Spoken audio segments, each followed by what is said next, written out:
चावल की कीमतों को लेकर जापान पिछले कई महीनों से चर्चा में है। कारण है चावल की कीमतों का आसमान छूना। चावल जापान की जनता का प्रमुख भोजन है और इसकी कीमतों में बढ़ोतरी ने जापान के उपभोक्ताओं पर असर करने का काम किया है। इसी बीच अब जापान की जनता के चावल खपत पर बड़ी खबर सामने आई है, जहां एक रिपोर्ट में जापान के राइस एसोसिएशन के डेटा के हवाले से बताया गया है कि मार्च 2026 को समाप्त हुए साल में जापान में हर व्यक्ति का चावल औसत इस्तेमाल 6.1% गिरकर 7 साल के सबसे निचले स्तर 4,435 ग्राम पर आ गया है। अब जापान में प्रति व्यक्ति चावल खपत में गिरावट को हाल ही के वर्षों में सप्लाई की कमी से कीमतों में तेजी आने के बाद कंज्यूमर देश के मुख्य खाने से दूर जा रहे हैं, ऐसा बताया जा रहा है। बता दें कि जापान के rice stable supply support organization के हालिया डेटा से पता चलता है कि जापान में यह आंकड़ा फाइनेंशियल ईयर 2018 के बाद सबसे कम था, जब औसत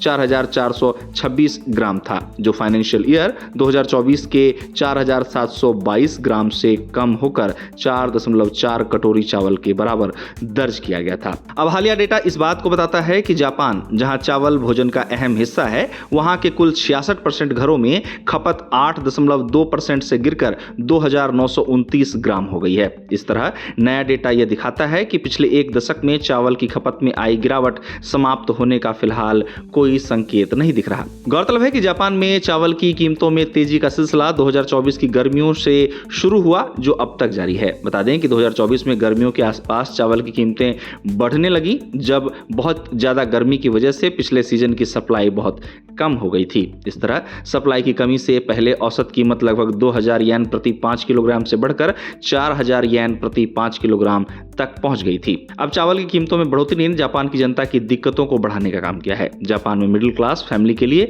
चावल की कीमतों का मुकाबला इस समय कठिन हो गया है। अब चावल की कीमतें जैसे कि इस समय हाई हैं, तो इसी बीच एक अन्य रिपोर्ट में इस बात को कहा गया है कि चावल की बढ़ती कीमतों ने जापान में कंज्यूमर्स को नूडल्स, पास्ता और ब्रेड जैसे ऑप्शन ढूंढने पर मजबूर किया है। जापान में वर्तमान में चावल की कीमतों के मुकाबले इन चीजों में नरमी है। हालांकि चावल की कीमतों में पहले के मुकाबले जापान में कमी जरूर आई है। जापान में 2025 में चावल का प्रोडक्शन बढ़ने के बाद चावल की कीमतों में गिरावट आई है और 2026 की फसल के स्टोर में आने पर कीमतों में और गिरावट की उम्मीद जताई जा रही है। गौरतलब है कि जापान की जनता इस समय महंगा चावल खरीदने को मजबूर है। जापान में अभी भी 5 किलो चावल के पैकेट की कीमत पहले के मुकाबले कहीं ज्यादा है। जापान का चावल संकट केवल संकट ही नहीं बल्कि जापान की राजनीति में बदलाव भी लेकर आया।